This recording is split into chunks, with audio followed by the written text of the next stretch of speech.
Hello everyone. आज मैं आपके सामने जो है वो थर्ड वीडियो लेके आ रहा हूँ, जिसमें हम लोग जो है वो कॉमर्स जो सब्जेक्ट है इसमें कौन कौन से ऑप्शंस जो है अवेलेबल है उसके बारे में हम बात करने वाले हैं। ठीक है, थर्ड पार्ट है ये हमारे वीडियो का। उसके पहले हम लोग जो है वो साइंस मैथ्स और साइंस बायोलॉजी के बारे में बात कर चुके हैं। आज हम लोग जो है वो कॉमर्स के बारे में यहाँ पर बात करेंगे। ठीक है, चलिए स्टार्ट करते हैं इसके बारे में। देखिए, जो हमारा डिस्कशन है वो यहाँ पर 3 स्टेप में होगा। पहला पैटर्न क्या है सब्जेक्ट का सीबीएसई और आरबीएसई के अंदर। CBSE means central board, RBSE means Rajasthan board के अंदर। उसके बाद में कौन कौन से कैरियर ऑप्शंस अवेलेबल है, और फाइनली हम बात करेंगे कुछ इंपॉर्टेंट सब्जेक्ट्स जो है उसका फीस स्ट्रक्चर क्या है और कितना उनमें एक्सपेंडिचर होता है अगर आप वो सब्जेक्ट चूज़ करते हो तो अपने कैरियर के लिए। ओके, तो देखिए बात करते हैं कॉमर्स के बारे में।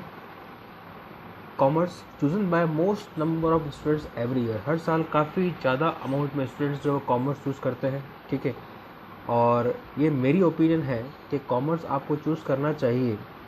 First, if you have interest in business, management, marketing, banking, stock market, in fields में अगर आपको इंटरेस्ट है तब आपको जो है वो कॉमर्स के फील्ड में जाना चाहिए। या you have interest in mathematics. देखिए, कॉमर्स जो है वो कैलकुलेटिव पार्ट है। यहाँ पर सब्जेक्ट्स जो आएंगे, अकाउंट्स आएगा, इकोनॉमिक्स आएगा, मैथ्स भी देते हैं कुछ लोग। तो अगर आपका मैथ्स जो है वो कंपेरेटिवली अच्छा है तभी आपको इसके लिए जाना चाहिए। ये मेरी पर्सनल ओपिनियन है। ओके, तीसरा, you got at least first division in class 10 examination. Class 10 में कम से कम आपका 60% है उससे अब अगर मार्क्स हैं। देखिए, बेसिकली ऐसा कोई ज़रूरी नहीं है। कई स्टूडेंट ऐसे भी एग्जाम्पल्स हैं जिन्होंने कम मार्क्स लाने के बावजूद भी अच्छा किया है। लेकिन जैसे मैंने बोला पहले ही आपको कि ये प्योरली मेरी ओपिनियन है कि अगर आपके मिनिमम फर्स्ट डिवीजन मार्क्स हैं 10th क्लास के अंदर तभी आपको कॉमर्स के बारे में सोचना चाहिए। उसके अलावा अगर आप जो है वो मैथ्स को चूज़ कर रहे हैं एज अ सब्जेक्ट्स, आप कॉमर्स ले रहे हैं, कॉमर्स विथ मैथ्स, तो उस केस के अंदर आपका मैथ्स भी अच्छा होना चाहिए। एटलीस्ट आपके मैथ्स में जो है वो 70+ जो है मार्क्स रहे, तभी आपको कॉमर्स विथ मैथ्स यहाँ पर जाना चाहिए। ओके, नेक्स्ट पॉइंट देखिए, last point, you have good presentation, analytical, verbal communication skills and better writing skills to excel in this field. आपका presentation skill, analytical approach, verbal communication अच्छा है, आपको लोगों से डील करना अच्छा लगता है, उस केस में सब्जेक्ट जो है वो आपके लिए है। ठीक है, अगर आप इंट्रोवर्ट है तो उस केस में आपको अपने आप को इम्प्रूव करना पड़ेगा। अगर आप इंट्रोवर्ट हैं और फिर भी इस फील्ड में आप जाना चाहते हैं, क्योंकि इस फील्ड में आपको बहुत सारे लोगों से डील करना रहेगा, चाहे वो बिजनेस का पार्ट हो, मैनेजमेंट का पार्ट हो, मार्केटिंग का पार्ट हो, हर लेवल पे आपको बार बार कई लोगों से डील करना पड़ेगा। तो उस केस में आपका प्रेजेंटेशन स्किल जो है बहुत ही अच्छा होना चाहिए। ठीक है, चलिए आगे बात करते हैं इसमें। तो पहले हम बात करते हैं कि अगर आप 11th में आप आते हो 10th के बाद, तो उस केस में आपको कौन कौन सब्जेक्ट चूज़ करने को मिलते हैं अगर आपने सीबीएसई बोर्ड लिया है तो। सीबीएसई में देखिए, इंग्लिश, अकाउंटेंसी और बिजनेस स्टडीज़, ये सब्जेक्ट जो है वो कंपलसरी है, जो आपको लेने ही होते हैं। इनमें 80 और 20 का रेशियो होता है, सब देख ही रहे हैं यहाँ पर। 80 मार्क्स थ्योरी का और 20 मार्क्स इंटरनल या प्रैक्टिकल के होते हैं। इसके अलावा चौथा और पाँचवा सब्जेक्ट आपको चूज़ करना होता है, जिसकी बहुत ही लंबी लिस्ट होती है। आप चाहो तो इकोनॉमिक्स ले सकते हो, मैथ्स ले सकते हो, IP computer, physical education, Hindi. इसके अलावा आपके पास ऑप्शन जो है, कुछ लोग जो है फाइन आर्ट्स भी लेते हैं अगर उनको आगे जो है फ्यूचर में आर्ट्स में अपना कैरियर बनाना है तो ये सारे ऑप्शंस अवेलेबल रहते हैं। ठीक है, बेसिकली कॉमर्स में अगर आप जा रहे हो तो बेस्ट कॉम्बिनेशन है कि या तो आप जो है इन 3 के साथ में इकोनॉमिक्स और मैथ्स को चूज़ करो। ठीक है, पहला बेस्ट ऑप्शन तो यही रहेगा। इसके अलावा आप चाहे, अगर आपका मैथ्स वीक है और आप मैथ्स चूज़ करना नहीं चाहते, तो उस केस में आप लोग इन 3 के साथ में इकोनॉमिक्स और आईपी को भी चूज़ कर सकते हैं। अगर आप स्पोर्ट्स पर्सन हैं उस केस में आप फिजिकल एजुकेशन को भी प्रेफर कर सकते हैं। ठीक है, तो ये ऑप्शन सारे अवेलेबल रहते हैं अगर आप सीबीएसई में जाते हैं क्लास 11th के अंदर और कॉमर्स फील्ड में एंट्री लेते हैं तो। ठीक है, अब बात करते हैं हम लोग राजस्थान बोर्ड के बारे में।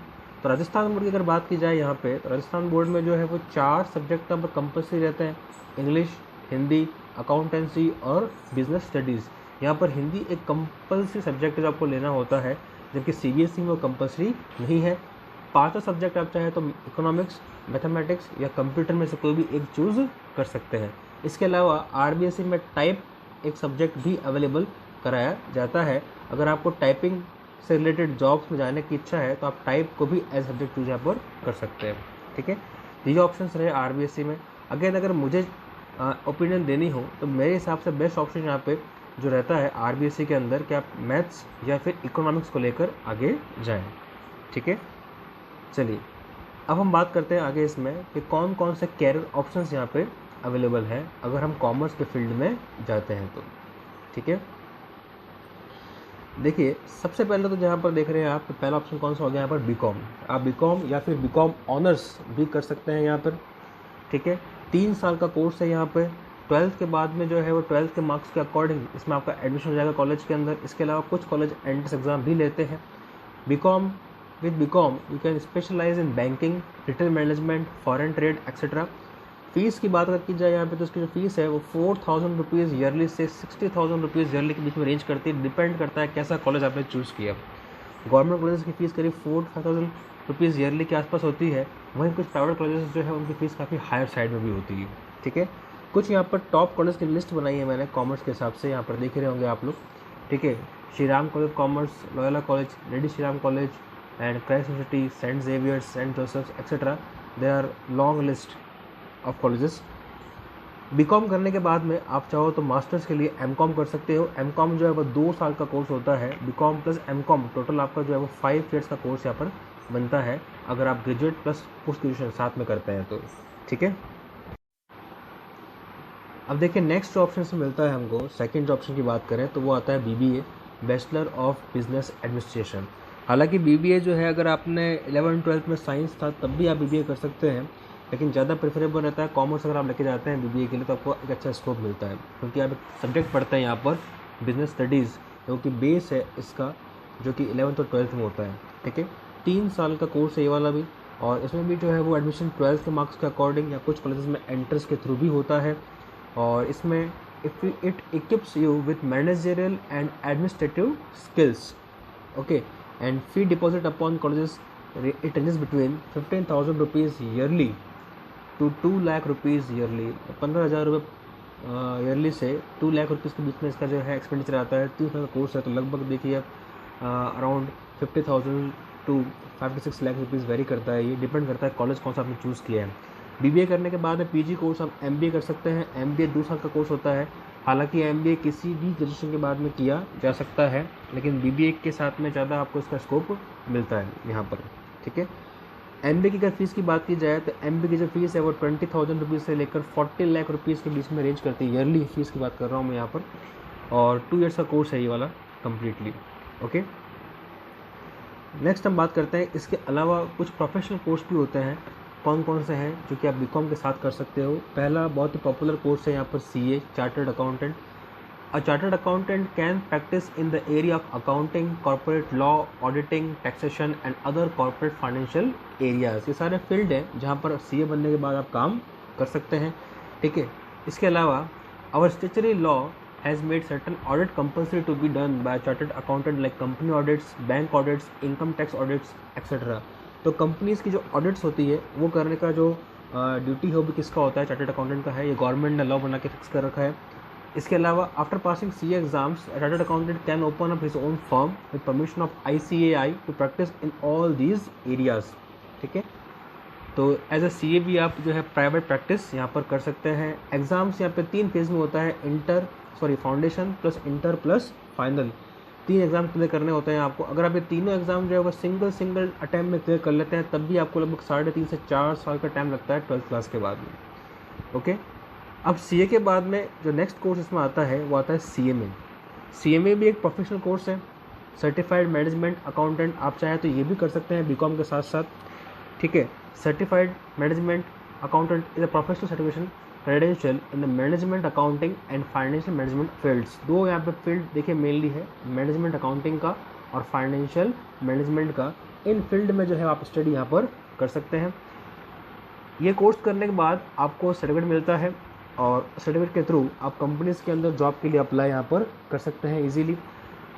All CMA candidate have 3 years to pass part 1 and part 2। ये एग्ज़ाम जो है वो 2 पार्ट में होता है, पार्ट 1 एंड पार्ट 2, और इसको क्लियर करने के लिए आपके पास लगभग 3 साल का यहाँ पर टाइम आपको मिलता है। 3 years में आपको ये दोनों सब्जेक्ट जो क्लियर करने होते हैं। ठीक है, अब उसके बाद आ जाइए नेक्स्ट जो कोर्स यहाँ पर है CS का, कंपनी सेक्रेटरी का। ये भी जो है वो 3 साल का कोर्स है एंड इसको जो है वो ICSE institute of company secretary of India करवाता है और ये 3 लेवल में होता है एग्ज़ाम। फाउंडेशन कोर्स इसका 8 महीने का होता है, उसके बाद में एग्जीक्यूटिव कोर्स 9 मंथ्स का और फाइनल कोर्स जो है 15 मंथ्स का यहाँ पर कम्प्लीटली होता है। ठीक है, अब इन कोर्सेज के अलावा नेक्स्ट जो कैरियर पाथ यहाँ बनता है वो है LLB का, लॉ का। 12th के बाद में आप लॉ कर सकते हैं इसके अंदर। Students after completion of course avail degree as a lawyer और एडवोकेट। ठीक है, और इसमें जो है एक एग्ज़ाम भी होता है, क्लैट का पेपर होता है, जिसके थ्रू आप एनुअली नेशनल लॉ यूनिवर्सिटी में भी एडमिशन यहाँ पर ले सकते हैं। और एनुअल की फ़ीस जो है वो around 2.8 lakh rupees per year के आसपास होती है। एनुअल में एडमिशन के लिए आपको क्लैट का एग्ज़ाम जो है वो अच्छे मार्क्स से क्लियर करना होता है। ओके, चलिए अब देखिए नेक्स्ट जो फील्ड यहाँ पर आएगा इसके बाद में वो आता है एक्चुरियल साइंस का। बहुत ही अच्छा स्कोप है इसके अंदर भी। एक्चुरियल साइंस एक्चुअली जो है वो कंपनीज जितनी भी हैं उनके रिस्क मैनेजमेंट से रिलेटेड फील्ड है यहाँ पर। और इस फील्ड में जाने के लिए आपका मैथ्स जो है वो बहुत ही अच्छा होना चाहिए। ठीक है, क्योंकि यहाँ पर मैथमेटिकल कैलकुलेशन, स्टैटिस्टिक्स ये सब्जेक्ट रहते हैं। तो अगर आपने 12th में जो है वो मैथ्स लिया है, 11th-12th के अंदर कॉमर्स मैथ्स अगर आपने ले रखा है तो ये फील्ड आपके लिए ओपन है। इसके अलावा आपका अगर मैथ्स जो है वो अच्छा है, स्टैट्स आपका अच्छा है, मैथ्स और इकोनॉमिक्स दोनों आपने जो है वो चूज़ कर रखे हैं, उस केस में इस फील्ड के रास्ते आपके लिए ओपन यहाँ पर हो जाते हैं। और पिछले कुछ ईयर से इस फील्ड के अंदर जो है वो आपको पैकेज भी काफ़ी अच्छा मिलना स्टार्ट हो गया है। You can require to clear actuarial common entrance exam. इसको पास करने के लिए पहले आपको टेस्ट देना होगा ACET, उसके बाद में आपको यहाँ पर एंट्रेंस मिलेगा। And after clearing the exam of ACET you can registered at the institute of actuaries of India IAI। और रजिस्ट्रेशन करने के बाद में और कोर्स कंप्लीट करने के बाद में आप जो है वो जॉब्स के लिए वेरियस कंपनीज़ में अप्लाई वहाँ पर कर सकते हैं, जहाँ आपको अच्छा स्कोप और पैकेज मिल सकता है। ठीक है, चलिए अब देखिए इसके अलावा जो अदर कोर्सेज हैं वो कौन कौन से आप कर सकते हो। इसमें देखो BMS bachelor of management studies भी है, BHM जो कि होता है होटल मैनेजमेंट कोर्स है, वो आप कर सकते हैं। रिटेल में डिप्लोमा कर सकते हैं आप लोग। इंटीरियर डिज़ाइनिंग का course, bachelor of designing in leather, textile designing, product designing, ये ऑप्शन सारे अवेलेबल हैं एज ए डिप्लोमा कोर्सेज। इसके अलावा अगर आप टीचिंग में इंटरेस्ट रखते हैं तो उस केस में आप जो है वो BCom plus MCom plus B.Ed करके टीचिंग प्रोफेशनल भी बन सकते हैं। ठीक है, कंपटीशन एग्ज़ाम जितने भी होते हैं, चाहे वो IAS का हो, बैंक PO हो, RBI ऑफिसर हो, बैंक एग्ज़ाम्स हैं, SSC CGL, स्टेट PCS, इन सब में जो है वो ओनली ग्रेजुएशन की रिक्वायरमेंट होती है। तो कॉमर्स में आफ्टर ग्रेजुएशन यानी BCom करने के बाद में भी आप इन फील्ड में अप्लाई कर सकते हैं, एग्ज़ाम देके उनको क्लियर कर सकते हैं। ठीक है, इसके अलावा एग्ज़ाम होता है CFA का, चार्टर्ड फाइनेंशियल एनालिस्ट, ये भी अच्छा ऑप्शन अवेलेबल है यहाँ पर। एक कोर्स है CS की तरह। ठीक है, तो ये सारे ऑप्शंस जो है डिस्कस किए हम लोगों ने आज कॉमर्स में कौन कौन से हैं। अब नेक्स्ट वीडियो आएगा उसमें हम आर्ट्स के बारे में बात करेंगे। Thank you.